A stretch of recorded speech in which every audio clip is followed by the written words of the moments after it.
क्या आप भी उन लोगों में से हैं जिनके बाल 4-5 साल से हर शैम्पू और कॉम्बिंग के बाद हाथ में आते हैं? ये जर्नी है एक ऐसे पेशेंट की जिनकी जिंदगी के पिछले कुछ साल बालों के झड़ने और कॉन्फिडेंस के गिरने के नाम रहे। अलग अलग सिटीज में पोस्टिंग्स, बदलते पानी का इफेक्ट और ऊपर से फैमिली हिस्ट्री ऑफ बॉल्डनेस, उन्होंने हेयर फॉल की हर पॉसिबल वजह को फेस किया। जब तक किसी एक्सपर्ट से कंसल्ट करते तब तक आयुर्वेदिक शैम्पूस और ऑयल्स पे भरोसा किया, लेकिन परमानेंट रिजल्ट्स नहीं मिले और कुछ टाइम बाद बाल फिर पहले की तरह झड़ने लगे।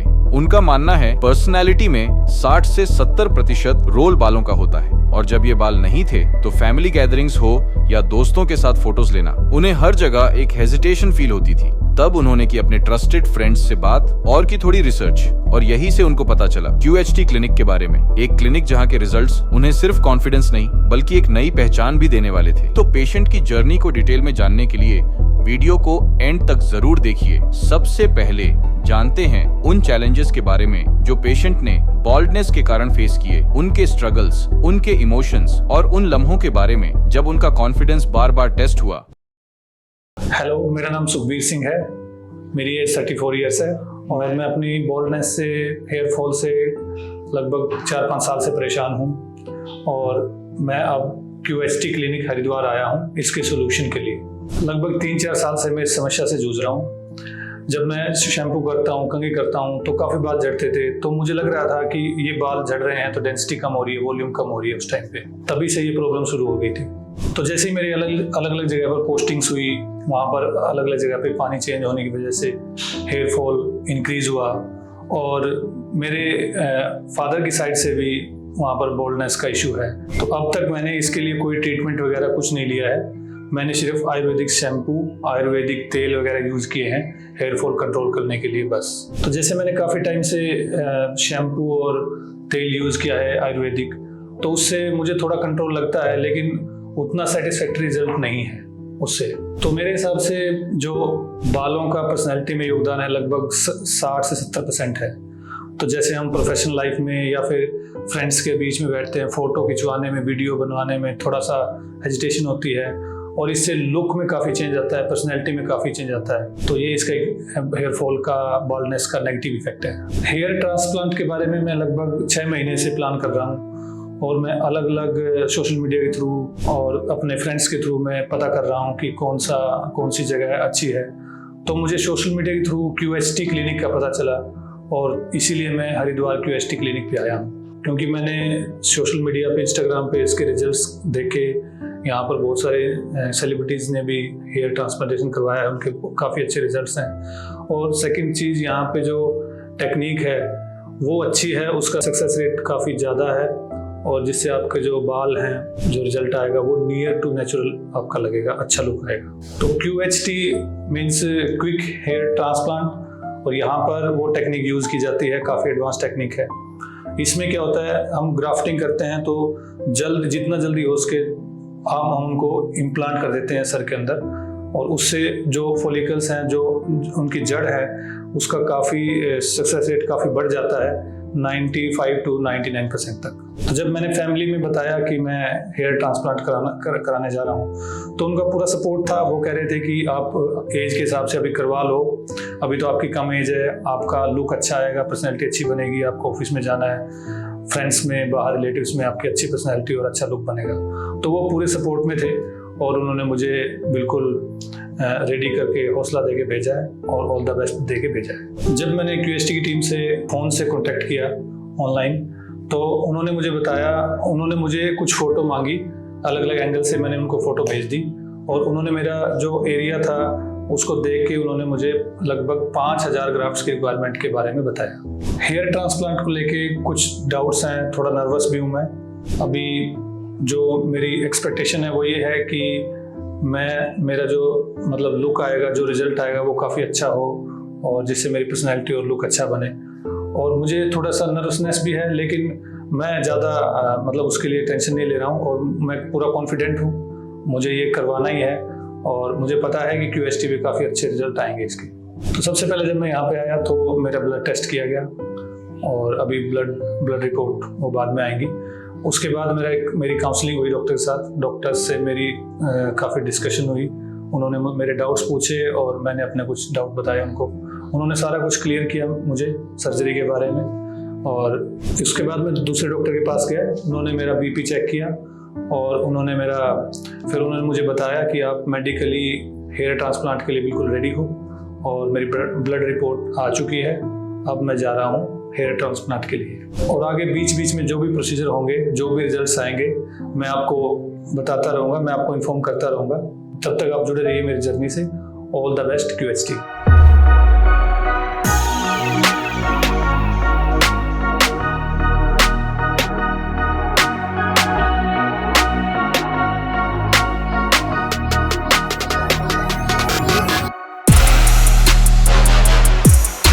मेरी हेयर ट्रांसप्लांट 12 अप्रैल को कंप्लीट हुई थी और आज मेरी फर्स्ट PRP है। मैं फर्स्ट PRP के लिए आया हूँ। तो जब मेरी 12 अप्रैल को यहाँ पर हेयर ट्रांसप्लांट कंप्लीट हुई तो मैं खुद ड्राइव करके 170 किलोमीटर करनाल गया हूँ। मुझे उसमें कोई प्रॉब्लम नहीं हुई। फिर उसके बाद नेक्स्ट डे मेरी बैंडेज रिमूव करी मैंने, उसमें एकदम सही, कोई दिक्कत नहीं आई। फिर 2 दिन बाद मैं ऑफिस चला गया था, तो मैंने ऑफिस के सारे काम किए, कोई प्रॉब्लम नहीं आई मुझे, कोई मतलब लेजीनेस, कोई वीकनेस, कुछ नहीं, एकदम सही था मैं। और बस ये है कि आपको 7-8 दिन तक सीधा सोना है और बच्चों से बचा के रखना है सर को, या कहीं सर लग ना जाए, उस चीज़ का थोड़ा ध्यान रखना पड़ता है। अदरवाइज़ कोई प्रॉब्लम नहीं आती है, बिल्कुल सब कुछ सही रहता है, स्मूथ एकदम। तो फर्स्ट डे जब मैं यहाँ पर आया था 10 अप्रैल को, उस दिन मेरी हेयर लाइन ड्रॉ की गई और स्लिटिंग हुई। नेक्स्ट डे फिर मेरा ट्रांसप्लांट शुरू हुआ, कम से कम 8 से 10 घंटे उस दिन लगे। और नेक्स्ट डे भी मेरा ट्रांसप्लांट चला, उसमें 6 से 8 घंटे लगे। और इस एरिया में, ये मेरा थोड़ा बड़ा केस था तो इस एरिया में इम्प्लांट किया गया। पीछे से ये डोनर एरिया था, यहाँ से लिए गए और कुछ यहाँ से भी लिए गए थे। जो डोनर एरिया था वो लगभग 7 से 8 दिन में हील हो गया था अच्छे से कम्प्लीटली, और उस टाइम उसका पता भी नहीं चल रहा था कि वहाँ से हेयर्स लिए गए हैं। मतलब वो कम्प्लीटली मिक्सअप हो गया था बाकी एरिया के साथ। और बियर्ड से जो हेयर्स लिए गए थे, ये भी डोनर एरिया था, तो इसको भी लगभग 10-12 दिन लगे इसको हील होने में। और अब ये दोनों एकदम सही हैं। तो अब जब 1 महीना मेरे ट्रांसप्लांट को पूरा हो चुका है और जब मैं अब मतलब अपने आप को आईने में देखता हूँ और थोड़ा टच करके देखता हूँ हेयर लाइन को, तो काफ़ी अच्छा लगता है, पॉजिटिव फील आती है। और मतलब ये एक चमत्कार जैसा है एकदम, कि यहाँ पर बाल नहीं थे बिल्कुल भी और ये एकदम बाल्ड एरिया था, तो अब यहाँ पर बाल हैं, तो बहुत ही अच्छा लगता है इसको देखकर। और उम्मीद है, पूरी उम्मीद है और मुझे यकीन भी है कि यहाँ पर जो सर्जरी कराई मैंने, वो मेरा बिल्कुल एकदम सही डिसीजन था। और 8-10 महीने में या जितनी जल्दी हो सकेगा एकदम बढ़िया रिजल्ट मुझे मिलेगा और वो आप सबके साथ शेयर करूँगा। तो अगर आप लोग एक अच्छे हेयर ट्रांसप्लांट क्लिनिक को ढूंढ रहे हैं तो उसमें आपको कई चीज़ें मेन आपको ध्यान रखनी चाहिए। जैसे सबसे पहले उनके रिजल्ट्स कैसे हैं, उनकी लुक कैसी आएगी, रिजल्ट्स में हेयर लाइन कैसी आएगी, नेचुरल लुक है या वैसे मतलब ख़राब लुक आएगा। उसके बाद आपको देखना है कि एक्सपर्टीज़ क्या है, वहाँ के जो डॉक्टर्स हैं उनकी कितने सालों से वो क्लिनिक चल रहा है, कितने उनके मतलब एक्सपीरियंस है, क्या लेगेसी है। और दूसरी एक मेन चीज़ है क्लीनलीनेस, वहाँ पर साफ़ सफाई कितनी है, जो यहाँ पर बहुत अच्छी थी। नो डाउट यहाँ पर इससे अच्छी साफ़ सफाई कहीं हो नहीं सकती QHT से ज़्यादा। और जो वहाँ का स्टाफ का, जो डॉक्टर्स का बिहेवियर है वो कैसा है, क्योंकि ये जो सर्जरी है आपकी, हेड की सर्जरी है, हेयर ट्रांसप्लांट है, ये लाइफ में 1 या मैक्सिमम 2 बार होगा। वो डिपेंड करेगा आपके डोनर एरिया पर। अगर डोनर एरिया अच्छा है तो 2 बार हो सकता है, अगर डोनर एरिया थोड़ा वीक है तो आपका 1 ही बार सर्जरी होगी हेड की। तो ये डिसीज़न काफ़ी मतलब सोच समझ के लेना चाहिए। और अगर आप लोग कंफ्यूज हैं तो आप लोगों को एक बार QHT के बारे में ज़रूर देखना चाहिए। मैंने भी काफ़ी रिसर्च करी और मैंने सिर्फ सोशल मीडिया से ही मतलब मेरा इतना यहाँ पर ट्रस्ट बन गया कि मैंने यहाँ पर ये सर्जरी कराई है। जब मेरी सर्जरी शुरू हुई 10 अप्रैल को, तो मुझे मतलब पहले ऐसा लग रहा था कि कुछ पेन होगा ज़्यादा या मैं कैसे कर पाऊँगा, लेकिन मैंने देख रखा था और सुन भी रखा था कि इतना ज़्यादा पेन नहीं होता है। तो जब उन्होंने एनेस्थीसिया मुझे दिया तो उस टाइम पे जब देते हैं तो थोड़ा सा पेन होता है। उसके बाद जब वो एरिया पूरा मतलब सुन हो जाता है तो उसके बाद कोई भी पेन का मतलब कोई फील नहीं होता है पेन, और वो सर्जरी एकदम स्मूथ चलती है। फिर जैसे मेरा डोनर एरिया ये भी था बियर्ड में, तो यहाँ पर जब एनेस्थीसिया दिया तो थोड़ा यहाँ पर, क्योंकि ये सेंसिटिव स्किन है, यहाँ पर थोड़ा ज़्यादा पेन हुआ एनेस्थीसिया के टाइम पे। उसके बाद पता नहीं चलता है, तो मतलब इतना बियरेबल पेन होता है, ज़्यादा पेन नहीं होता है। और जितना अच्छा मतलब क्लिनिक आपका होगा तो वो उस पर भी डिपेंड करेगा आपका जो पेन है किस लेवल का है, मतलब किस तरीके से आपकी सर्जरी हो रही है।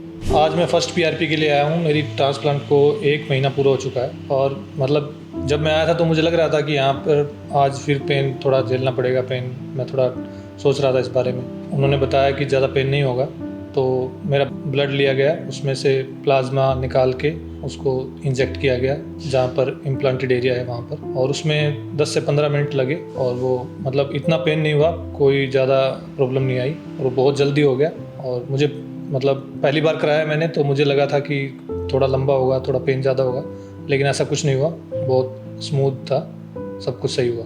तो दोस्तों ये थी मेरी 1 महीने की हेयर ट्रांसप्लांट की जर्नी।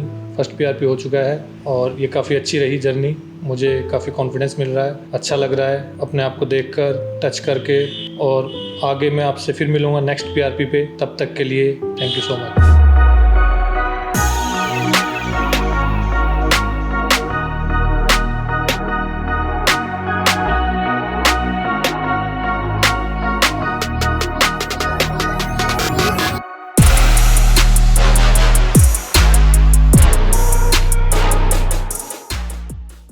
ट्रांसप्लांट के 1 महीने बाद पेशेंट का शेडिंग फेज स्टार्ट हो चुका था, जिसमें उनके स्कैल्प पर लगभग 70% हेयर शेडिंग विजिबल थी। ये एक कंप्लीटली नॉर्मल और एक्सपेक्टेड स्टेज है। शेडिंग फेज में ट्रांसप्लांटेड हेयर के शाफ्ट्स झड़ते हैं, लेकिन उनके रूट्स स्कैल्प के अंदर सेफली एम्बेडेड रहते हैं। ये रूट्स ही आगे चलकर नए और हेल्थी हेयर ग्रो करते हैं। इस फेज में हमने पेशेंट को PRP platelet rich plasma therapy भी दी, जिससे स्कैल्प को प्रॉपर नरिशमेंट मिलता है और हेयर फॉलिकल्स स्टिमुलेट होते हैं। अब पेशेंट का स्कैल्प रिकवरी के नेक्स्ट स्टेज में एंटर कर रहा है, जहां से विजिबल रिग्रोथ शुरू होगी। पेशेंट ने सेकंड PRP के लिए 3 मंथ्स के टाइम पीरियड में क्लिनिक विजिट किया था और इसका भी एक्सपीरियंस उन्होंने हमारे साथ शेयर किया। चलिए जानते हैं कि उनकी 3 मंथ्स की ये जर्नी कैसी रही। तो मैं यहाँ पर 9 अप्रैल को आया था, 9 अप्रैल 2025 सर्जरी कराने के लिए, और मेरी 12 अप्रैल को सर्जरी कंप्लीट हो गई थी। और अब मैं सेकंड PRP के लिए आया हूँ। मुझे 2.5 महीने हो चुके हैं। जब मैं PRP के लिए आया था तो मुझे थोड़ा सा डाउट था कि कितना पेन वगैरह क्या कुछ होगा, और लेकिन जैसे डॉक्टर से मिला उन्होंने मुझे बताया कि आपके 5600 ग्राफ्ट लगभग लगेंगे, 5500-5600 के आसपास ग्राफ्ट लगेंगे। तो फिर वो सर्जरी चली, बहुत स्मूथ सर्जरी हुई। सभी जो डॉक्टर्स हैं, यहाँ का स्टाफ है, सबका एकदम कोर्डियल बिहेवियर था, बहुत अच्छे से यहाँ पर साफ़ सफाई है और बिल्कुल सारा प्रोसीजर स्मूथ था। बहुत कम पेन हुआ। हालांकि जब एनेस्थीसिया देते हैं उस टाइम पे थोड़ा सा पेन होता है, लेकिन एनेस्थीसिया के बाद आपको पेन फील नहीं होगा। और अच्छा एम्बियंट है, बिल्कुल अच्छा इन्वायरमेंट है, अच्छा एकदम सब कुछ, स्टाफ सारा एक्सपीरियंस्ड है और सब कुछ सही रहा। मेरी सर्जरी बिल्कुल अच्छी रही। आज जैसे मुझे 2.5 महीने हो चुके हैं, तो सर्जरी के तुरंत बाद मुझे थोड़ा सा लगता था हैवी सर में, लेकिन जैसे जैसे टाइम बीतता गया तो वो एकदम धीरे धीरे नॉर्मल हो गई चीज़ें। और सर्जरी के बाद भी, आफ्टर सर्जरी भी मुझे ज़्यादा पेन नहीं हुआ। कभी भी ऐसा नहीं लगा कि बहुत ज़्यादा पेन हो रहा है या सर में कुछ भारीपन लग रहा है या बॉडी में कोई वीकनेस है या कुछ भी दिक्कत है इस टाइप की फिजिकल, कभी ऐसा नहीं लगा। सब कुछ नॉर्मल था। मैं 2 दिन बाद ही ऑफिस चला गया था यहाँ से सर्जरी कराने के बाद। और बस थोड़ा सा उस चीज़ का ख्याल रखा गया जो डॉक्टर्स ने मुझे सजेस्ट किया था कि धूप से बचना है और डस्ट से बचना है, पसीने नहीं आने चाहिए, हैवी वेट नहीं उठाना है आपको। ये सारी चीज़ें, इनका ध्यान रखा गया। बाकी कोई प्रॉब्लम नहीं आई। आज 2.5 महीने हो चुके हैं।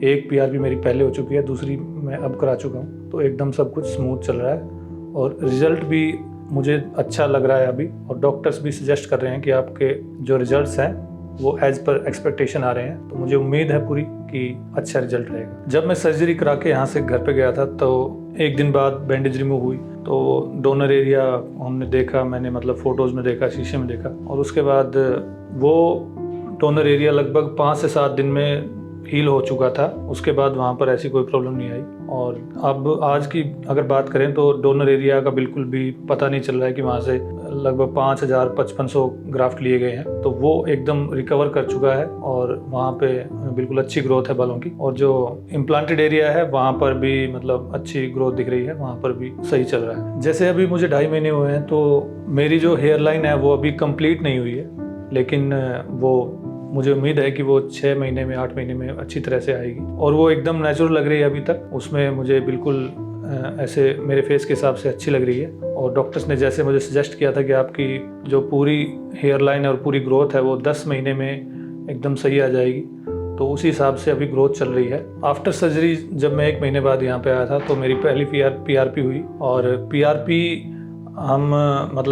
हमें सजेस्ट की गई कि PRP आपको 5 PRP मिलेंगी। और फर्स्ट PRP में मैं यहाँ पर आया था तो मुझे उस टाइम थोड़ा ये था कि PRP क्या होती है, PRP में पेन होगा या नहीं होगा। लेकिन PRP में कोई ज़्यादा पेन नहीं हुआ और 10 मिनट का प्रोसीजर था सारा और बिल्कुल स्मूथ था वो। उसमें सबसे पहले ब्लड का सैंपल लिया गया, लगभग 20 से 25 ml ब्लड लिया गया। उसके बाद उसमें से प्लाज्मा अलग करके और वो प्लाज्मा आपके इम्प्लांटेड एरिया में इंजेक्ट किया जाता है और उससे आपकी जो हेयर की ग्रोथ है और जो हेयर की हेल्थ है वो अच्छी होती है और वो बहुत ज़रूरी है आफ्टर सर्जरी। और वो अगर हम बात करें ओवरऑल प्रोसीजर की तो वो उसका एक मेन पार्ट है। आफ्टर ट्रांसप्लांटेशन मेरी जो डेली लाइफ है उसमें काफ़ी चेंजेस आए हैं। जैसे मेरे जो रिलेटिव्स हैं, मेरे कलीग्स हैं, वो देखते हैं अभी तो उनको वो बोलते हैं मुझे कि आपकी हेयर लाइन अच्छे से आ रही है अभी। और मुझे भी जब मैं देखता हूँ तो मुझे भी कॉन्फिडेंट आता है देख कर कि पहले जैसे मेरे बाल आ जाएंगे और अच्छा लगेगा। तो ये चीज़ें बहुत पॉजिटिव हैं और ये आगे भी जब पूरा रिजल्ट आ जाएगा तो बहुत अच्छी हो जाएंगी। तो अब जैसे मेरे बाल वहाँ से आ रहे हैं, इम्प्लांटेड एरिया में जब हेयर ग्रोथ हो रही है तो वो मुझे एकदम नेचुरल लग रही है। जैसे नेचुरल बाल होते हैं जब उनकी जड़ों में देखते हैं तो वो एकदम नेचुरल लगते हैं। मैंने 1-2 जगह दूसरे लोग जो मेरे कलीग्स थे उन्होंने हेयर ट्रांसप्लांट कराए थे तो उनको मैंने देखा है, उनकी अलग से दिखते हैं वो कि वो इम्प्लांट करे गए हैं तो वो नेचुरल नहीं लगते हैं। लेकिन यहाँ पर मैंने जैसे पहले भी सोशल मीडिया पर भी देखा और मेरे खुद के भी मैं देख रहा हूँ तो वो जो हेयर लाइन है वो एकदम नेचुरल बनाई गई है और वो बहुत अच्छी लगती है। अगर रेटिंग की बात करें तो शुरू से लेकर अब तक 2.5 महीने हो चुके हैं। मेरी सर्जरी से लेकर PRP तक जो अगर मैं QST क्लिनिक को रेटिंग देना चाहूँगा आउट ऑफ 5 तो मैं 5 ही दूंगा, because of experience staff, good ambient and cleanliness, good behaviour and all this. आप मेरी पुरानी फ़ोटोज़ देख सकते हैं। मेरे इस एरिया में बालों की डेंसिटी काफ़ी कम हो चुकी थी और यहाँ पर भी तो काफ़ी खाली हो गया था ये एरिया और थोड़े बहुत बाल यहाँ पर बचे हुए थे। लेकिन अब जैसे आप सर्जरी के बाद देख रहे हैं तो ये अभी हेयर लाइन आनी शुरू हो चुकी है और काफ़ी बाल आ भी चुके हैं और अभी काफ़ी आने बाकी हैं। तो ये अभी आप देख सकते हैं यहाँ पर एरिया में काफ़ी बाल आ चुके हैं, ये अच्छा लग रहा है। तो ये मेरी 2.5 महीने की अभी तक की जर्नी थी starting from the date of that surgery और ये मैंने आपके साथ शेयर करी और इसमें मेरा एक्सपीरियंस भी बहुत अच्छा रहा। और आगे जब भी मैं नेक्स्ट टाइम QST क्लिनिक में PRP के लिए आऊँगा तब मैं आपसे शेयर करूँगा मेरी जो नेक्स्ट फेज़ ऑफ ग्रोथ है। तब तक के लिए आप थैंक यू, तब तक के लिए बने रहिए।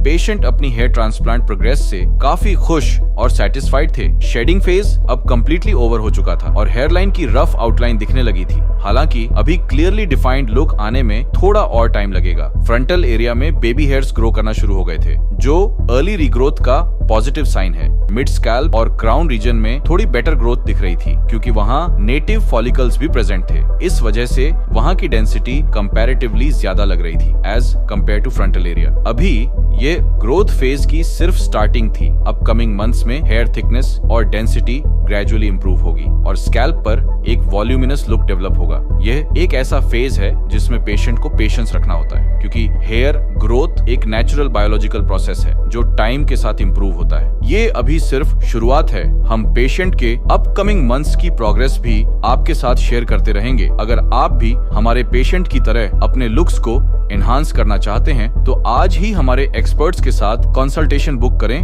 हेलो फ्रेंड्स, अगर आपने अभी तक हमारे चैनल को सब्सक्राइब नहीं किया है तो प्लीज इस वीडियो को लाइक कीजिए, शेयर कीजिए और हमारे चैनल को सब्सक्राइब कीजिए और ध्यान रहे बेल आइकन दबाना ना भूलें, जिससे हमारे हर वीडियो का अपडेट आपको समय समय पर मिलता रहेगा।